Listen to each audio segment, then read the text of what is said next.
Herkese selam. YouTube kanalıma hoş geldiniz. Bugün sizlere her ısırıkta lezzetin nirvanasını yaşatacak muhteşem bir kurabiye tarifi ile geldim. Hemen başlayalım. Öncelikle sosumuzu hazırlayacağız. Bunun için 1 su bardağı toz şekeri uygun bir tencereye alıp üzerine 1,5 su bardağı kadar süt ilavesi yapalım. Kullandığım su bardağı ölçüsü klasik 200 mililitrelik su bardağıdır.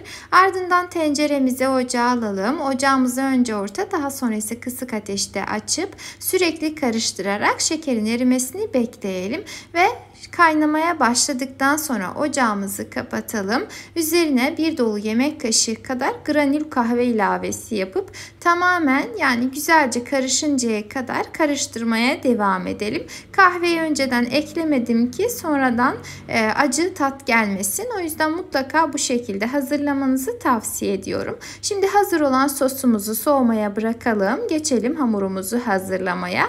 Hamur için 1 adet yumurtayı uygun bir çırpma kabının içerisine alıp tamamen beyazlayana kadar mikserle çırpalım.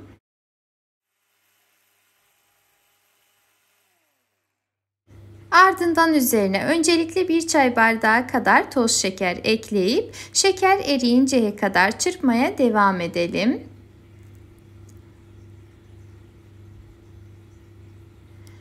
Bir taraftan çırpmaya devam ederken diğer taraftan 1 çay bardağı sıvı yağ. Kullandığım çay bardaklarımın ölçüsü 125 mililitredir. Ve 125 gram oda ısısında bekletilmiş, yani yumuşamış tuzsuz tereyağı ekleyelim.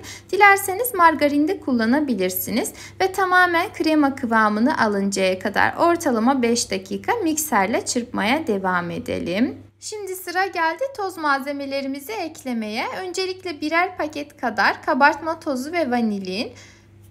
Ardından da 2 dolu yemek kaşığı kadar kakao ilavesi yapalım. Toz malzemelerimizi mutlaka elekten geçirelim. Özellikle kakaoyu eklediğimde içerisinden bayağı iri taneli parçacıklar, yani şeker parçacıkları çıktı.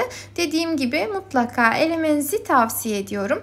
Bu arada ben dark kakao kullandığım için 2 yemek kaşığı kadar yeterli geldi. Eğer daha açık kıvamlı kakao kullanacaksanız miktarı 3-4 yemek kaşığına kadar çıkartabilirsiniz.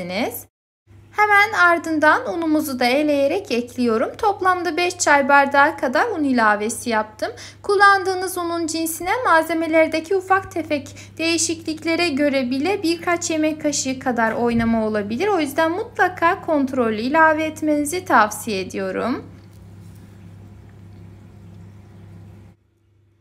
Hamurumuz ne çok sert ne de çok fazla yumuşak olmamalı.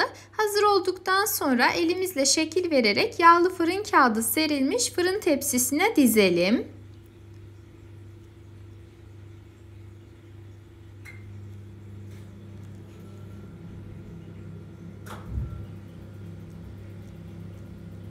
Tamamına şekil verip tepsiye dizdikten sonra önceden ısıtılmış 175-180 derece fırında pişmeye gönderelim. Pişme süresi fırından fırına değişebilmektedir. Kontrollü davranmanızı tavsiye ediyorum ama ortalama pişme süresi 10-15 dakikadır.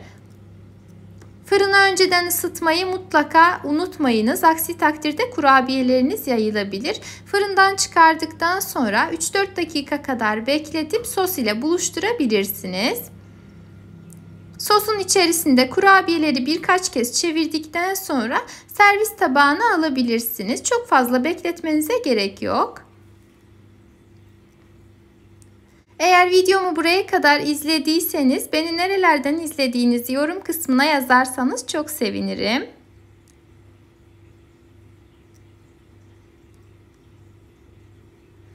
Ve tarifimizle ilgili herhangi bir sorunuz, görüşünüz, öneriniz olursa onları da yorum kısmına yazabilirsiniz. Her zamanki gibi kontrol edip cevaplamaya çalışacağım. Şimdiden değerli yorum ve beğenileriniz için hepinize çok çok teşekkür ediyorum. 5-6 dakika kadar dinlendirdikten sonra üzerlerini de dilediğiniz gibi süsleyerek servis edebilirsiniz. Hazırladıktan sonra hemen hava karardığı için sunum aşamasını ertesi güne kadar beklettim. Ona rağmen kurabiyelerim hala yumuşacık ve de çok çok güzellerdi. Umarım tarifimi beğenmişsinizdir. Eğer beğendiyseniz bana destek olmak adına videomu beğenebilir, paylaşabilir, kaydedebilir ve de yorum kısmına yorum bırakabilirsiniz. Gerçekten çok ama çok lezzetli, muhteşem bir kurabiye oldu. Hiç abartmıyorum. Mutlaka denemenizi tavsiye ediyorum.